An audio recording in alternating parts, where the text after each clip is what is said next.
मुलं चालली शाळेत. आज त्यांना कलरचे कपडे. बाय बाय करू तू सईला. हा बाय. नाही यात्रेला घेतलेली आजोबांनी. अगो बाय बाय बाय बाय सईचं पहा. बाय बाय करा. हा दादांची कुदा चाललं शाळेत ना.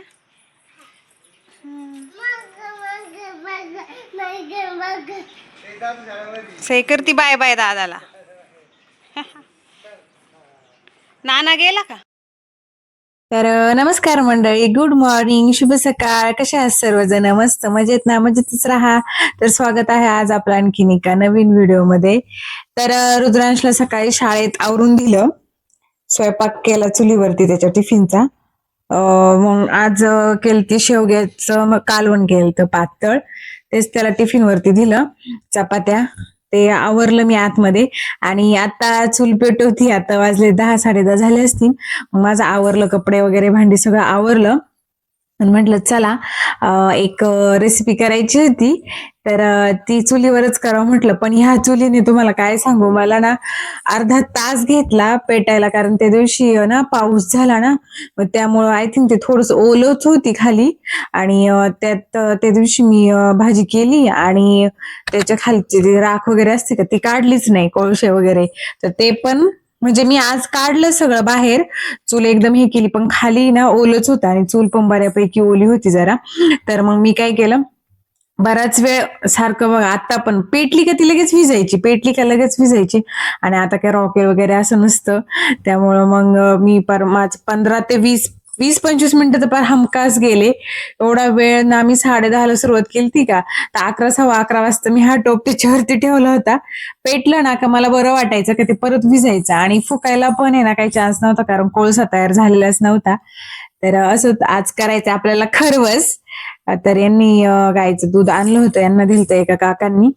तर मग मी टोपातच करणार आहे आपलं. असंच माझी आई ना, आम्ही लहान होतो ना तेव्हा असंच करायची. तर म्हटलं मग चला आज हाय चूल, तर गॅसवर करण्यापेक्षा इकडे करावं. होतं बघा, दूध पण घेतलंय मी याच्यात. आणि दूध कच्चं दूध आणि जे साधं दूध असतं ना ते पण निम्म्याच्या वर घेतलंय. कच्च्या दुधापेक्षा साखर जेवढी हवी तेवढं टाकलेली आहे. आणि वेलची जायफळ टाकून मग परत गाळून घेतलंय मी. 10-15 मिनिटं तसं ठेवून मग गाळून घेतलं, कारण ते वरती आलं का ते बरोबर नाही वाटत असं ना, दाताखाली वगैरे आल्यावरती.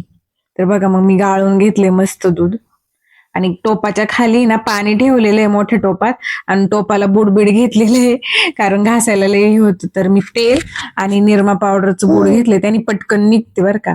तर आता मग व्यवस्थित ठेवते मी आणि त्याच्यावरती झाकण ठेवते, जेणेकरून पटकन होईल. पण 15 ते 20 मिनिटात खरंच झाला बरं का. तर आता ना जरा इथंच बसले मी तोपर्यंत जाळ घालत, कारण चुलीपाशी जाळ घालायला लागतो. आणि मध्ये मध्ये मग नंतर तो एवढा जाळ झाला की विचारूच नका.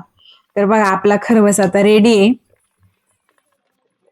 तर वरती वरती ना साखरेचं पाणी आलेलं आहे आणि अजून जाळ पण चालू आहे. तर बघा शिजलेलं आहे आणि एकदम छान झालं. मी तुम्हाला पुढे दाखवीनच, एकदम मऊ आणि मस्त झाला होता. आणि आता मी त्याला लगेच काढणार नाही, 5-10 मिनिटं असंच ठेवणार आहे आहारावरती. तर चला, दुपारचं जेवण वगैरे केलं मी, भाजी चपाती खाली आणि हा खरवस पण खाला आम्ही दोघांनी. आणि आता रुद्रांश आलाय शाळेतून, तर त्याला म्हटलं खरवस केलाय, तर मुलांना एवढा आवडतो ना खूप जास्त. तर पहा किती मस्त झाला, एकदम मऊ. आणि असं ना कडक वगैरे अजिबात नाही, कारण हे आपलं साधं दूध असतं ना ते पण ऍड करावं लागतं बऱ्यापैकी जास्त. मी 1 लिटरला थोडंसं कमी असं नाही तर तेवढं दूध टाकलेलं आहे. आणि बघा एकदम जाळीदार, आणि चवला सुद्धा ना खरंच खूप छान झालता, मापातच झालता. असं जास्त गोड पण नाही आणि जास्त फिका पण नाही, एकदम परफेक्ट झाला होता. आता काय झालंय, करून करून आहे ना मी याच्यात चांगली प्रो झालेली आहे, कारण मला आता समजते बऱ्यापैकी भरपूर. कारण मी आता सारखी सारखी बनवतेच बरं का, आणि आम्हाला आवडतो ना तर तो भेटतोच आम्हाला कधी ना कधी, महिन्यातून 2 महिन्यातून तर भेटतोच. तर आणि मुलांना पण खूप आवडतो. याच्यावरून दोघांचं पण सारखं दे दे दे असंच चालू असतंय. पण असंच मुलांसाठी ते एकदम चांगला पौष्टिकच असतो हा खायला.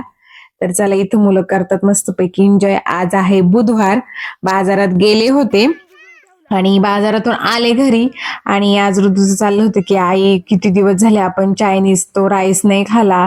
तर आपल्या इथं गल्लीच्या तोंडाशीच आहे ना पुढं रस्त्यावरतीच एक आहे चायनीजचं दुकान आहे. तर मग म्हटलं चला. आणि मग बघा आपल्या शेजारची गँग पण माझ्या बरोबर निघाली. मुलांना तेवढंच जरा मजा वाटती मग ते निघाले माझ्या बरोबर. आणि बघा आज बुधवार होता ना तर आता ना 7:30 वाजले होते. आम्ही 7:30ला आलो होतो गावात. तर तरी पण बघा बऱ्यापैकी दुकानं होती. आणि मग मी मुलांना म्हटलं एवढ्या उशिरा मी कधी येत नाही. मी म्हटलं अरे बऱ्यापैकी अजून दुकान आहे. आणि त्या दिवशी पाऊस झाला ना बघा किती पाणी इकडला भरपूर पाऊस झाला आणि अर्धा एक तास पाऊस चालू होता ना त्यामुळं.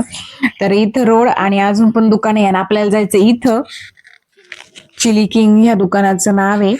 तर तिथं चायनीजचे आयटम भेटतात नूडल्स वगैरे असं बरंच काही काही भेटतं. चायनीजचं लॉलीपॉप वगैरे चिकन लॉलीपॉप असं. तर आम्ही कधीतरी आता ना म्हणजे 3-4 महिने झाले असतील म्हणजे हे दुकान झालं तेव्हा एकदा गेलते आणि एकदा घरी आणलं होतं आणि आज त्याच्यावरती नेणार आहे. तर खरं चायनीज वगैरे चांगलं नसतंच हे सगळ्यांनाच माहिती. त्याच्यात ते टेस्टिंग पावडर अजिनोमोटो कलर वगैरे भरपूर काय काय असतं. पण आहे ना आम्ही प्लेन घेतलाय बिगर कलरचा. तुम्हाला घरी गेल्यावरती मी दाखवतेच. तर मग आम्ही तिथून राईस घेतला आणि मग घरी आलो तर पहा हा असा आहे. त्याला कलर त्यांना म्हटलं कलर वगैरे काहीच नका टाकू व्हाईटच करा. कारण ते कलर असले की एकदम लाल लाल आणि ते लयच विचित्र दिसतं. आणि अजून कलर येण्यासाठी ते ते अजिनोमोटो असतं ना ते चांगलं नसतं ना ते टाकतात. तर मग आमची ही मला बोलले की तो व्हाईटवालाच घे. तर मग मी तोच घेतला आणि टेस्टला छान होता. तसं पण गरम गरमच चांगल्या लागतात ह्या गोष्टी हॉटेलमधल्या. थंड झाल्यावर नाही चांगलं लागतं. पहा असं होता व्हाईटच होता. त्याच्यात फ्लावर कोबी असं होतं. नाही फ्लावर नव्हती कोबी शिमला मिर्च आणि पोळी आपली नाही का आपण अंड्याची करतो त्याचे तुकडे. आणि मग मुलांना पण दिला माझ्या बरोबर आले होते ते आपल्या शेजारचे. सैयाला म्हणते ऍपल दादा त्याचं नाव अरफाज आहे. तर ती म्हणते ऍपल दादा. तर मग चिकनचे तुकडे आणि ती एक चटणी होती त्याच्याबरोबर आम्ही मस्तपैकी खाला सगळ्यांनी. आणि छान लागला आणि कधीतरी बरं वाटतं आता ना एवढं 3-4 महिन्यातून खाल्लं. मग मला पण म्हटलं चला जरा वेगळं. आणि आज संध्याकाळचं तसं मी जेवतच नाही पण मग पोरांचं चाललं होतं. म्हटलं चला मग रुद्रांशला आवडतं बरं का असं कधीतरी बाहेरचं खायला. आणि मग आपल्यासाठी मुलांना कशाला हे करायचं म्हणून त्यांना म्हटलं चला मग आणते. त्याचं 2-3 दिवस झालं चाललं होतं. कसं मुलांमध्ये जर असं कधी बाहेर विषय झाला ना का मग त्याला पण वाटतं की आई आपल्याला पण आणा असं तसं. तर मग आमचं तेच चाललं होतं की पार्सल आणलं ना का ते एवढं म्हणजे परवडत नाही म्हणण्यापेक्षा पुरत नाही असं वाटत नाही का आपलं पोट भरलंय असं तसं. तर असंच मग जेवण वगैरे झालं आणि मी सगळं आवरलं माझं फ्रेश झाले आणि मॉइश्चरायझर वगैरे लावलं मस्त चेंज केला. आणि आता उद्या करायची भाजी. तर मेथीची भाजी निवडायला घेतली. तर ही आहे लसणातली भाजी. आप्पा आले होते तर त्यांनी आणली होती. तर म्हटलं निवडून ठेवा उद्या सकाळची होईल म्हणून. तर बघा तिकडं मागं दिसते ते कोथिंबीरच्या जुड्या आणल्यात 2. मी एक फ्लावर आणला आणि गाजर आणले. परत आता भुगीसाठी घेवडा वांगे हे अशा 2-4 भाज्या घेऊन आले. आणि गुळ लागत होता. आता म्हटलं ना वड्या करीन याच्या तिळाच्या वड्या किंवा लाडू असं काहीतरी एखादी रेसिपी टाकल तर त्याच्यासाठी मग आणलंय जे जे हवंय ते. तर मग माझं सईचं चाललं होतं मध्ये मध्ये की आई मला पण भाजी निवडायची मला पण भाजी निवडायची. तर ती काय करते अख्खं तिला आता एवढं व्यवस्थित जमत नाही पण तिला आवडतं मी जे करन ना तर तिला करायचंच असतंय ते. तर तिला म्हटलं नको तू नको करू. ती कसं पण भाजी न ओढते आणि देते टाकून टाकून असं. आणि ही भाजी ना लसणातली ना याची टेस्ट पण एवढी छान लागते ना एकदम मस्त लागते. आणि ऋतू आपला झोपलेला आहे त्याच्यामुळं त्याचं काही टेन्शन नाही. आणि आता वाजलेच 9, 9:15 झाले होते. 9:15ला आम्ही म्हणजे मी घेतली भाजी निवडायला. तर मग तो झोपलाच होता. आणि पण सई काय मी झोपल्याशिवाय ती झोपत नाही. तर मी उद्या केस धुवायचेत पहा मग मस्त चंपी केलेली आहे. आणि मस्त वेणी वगैरे घातली आणि ते सिरम केलतं ना ते पण लावलं. पहिलं ते सिरम लावलं 10-15 मिनिटं तसेच केस ठेवले आणि मग परत तेल लावलं. आणि म्हटलं आता मग वेणी वगैरे घालून ठेवलेली आहे. कारण तसं पण मी अशी मोकळी केस नाहीच ठेवत. आणि वरती बो बांधला का झोपता पण येत नाही व्यवस्थित त्यामुळं. तर ते सिरम लावलं ना तर म्हणजे बऱ्यापैकी मी चांगलं लावलं आणि जरासा मसाज पण दिला केसांना. चांगलं बोटांनी केला आणि मला पण असं एकदम मस्त वाटत होतं फ्रेश. म्हटलं हा चला मग छान केस वगैरे विंचरून वेणी घातली दुमडून वेणी घालायची होती पण ती मला जमानीच. आणि आता झोपायच्या वेळी ना मी कॅप घालूनच झोपणार. तसं पण कॅप घालूनच झोपते, पण एरवी पण आहे ना, मग काय होतं आपण तेल लावतो ना तर आपले अंथरूण वगैरे असतात ना ते लई खराब होतात. त्याच्यामुळं मग मी ना शक्यतो टोपी वगैरे घालूनच झोपते, किंवा कधी कधी ना स्कार्फ आहे माझ्याकडं, ते स्कार्फ पण बांधते आणि मग झोपते. तर मग स्कार्फ बांधलं का आमची म्हणतात हे पार एकदम डिलिव्हरीच्या बायांसारखं बांधते. पण काय होतं ना, लई खराब होतं आपला खाली अंथरूण असतं ते ना. तर तसं पण एक खाली कापडीचं तीच टाकते मी, आणि ती पण 15 दिवसांनी किंवा महिन्यातून धुवायलाच लागते. कारण ती जर लई खराब असेल ना तर त्याने पण आपल्या केसांना प्रॉब्लेम होतो, आपल्या उशा वगैरे. आणि मी शक्यतो उशी वापरतच नाही. आणि जे उशी वापरतं ना खरं त्यांनी ना कवर आहे ना, काही काही लोक तर रोज कवर धुतात. आपण काही रोज नाही धुवायचं, पण निदान 4-5 दिवसांनी तर धुवायला पाहिजे. आणि मी तर काय उशी वापरतच नाही, डायरेक्ट खाली असं सरळ झोपते. त्यामुळे मग जी खालची चटई असते ना आथरलेली कापडी, तर ती मग मी धुत असते. जेव्हा मला वाटत ना 15 दिवसांनी किंवा 20-25 दिवसांनी अशी धुते मी. आणि ती वाळते पण लगेच, कारण खाली जाड अंथरूण असतं आणि वरती खरंच मी याच्यासाठीच एकदम पातळ एक चटई आथरते कापडी, जेणेकरून कधी पण आपल्याला धुता येईन बा ह्या हिशोबाने.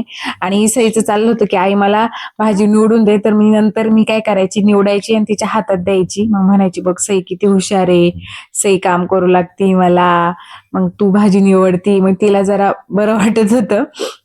आणि बघा मला दे असंच तिचं चाललं होतं. तर चला आजचा दिवस असाच गेला. तर संक्रांतीसाठी मी ते हे पण आणले बघ, खण सुगडी, ते तुम्हाला दाखवूनच उद्या परवा एखाद्या व्हिडिओमध्ये. तर आज कसं बुधवार होता ना, बाजारात बरं पडतं आणायला, तर त्यामुळे मग मी घेऊन आलेली आहे. तुम्हाला उद्या किंवा परवा दाखवून. ते ना पाण्यात वगैरे धुवून असं ठेवतात ना, तर मी अजून काही तसं केलं नाही, फक्त आणून ठेवलेले आहेत. कलरचे होते ते नाही घेतले, साधेच घेतलेत, कारण कसं पारंपरिक तेच बरं वाटतं. तर मग आहेत ते तुम्हाला मग मी नंतर दाखवन. तर चला आजचा व्हिडिओ इथेच एंड करते. व्हिडिओ आवडला तर लाईक, शेअर, सबस्क्राईब करायला विसरू नका. भेटूया उद्याच्या नवीन व्हिडिओमध्ये. तोपर्यंत tata, bye bye, good night, bye bye. Bye bye. Bye.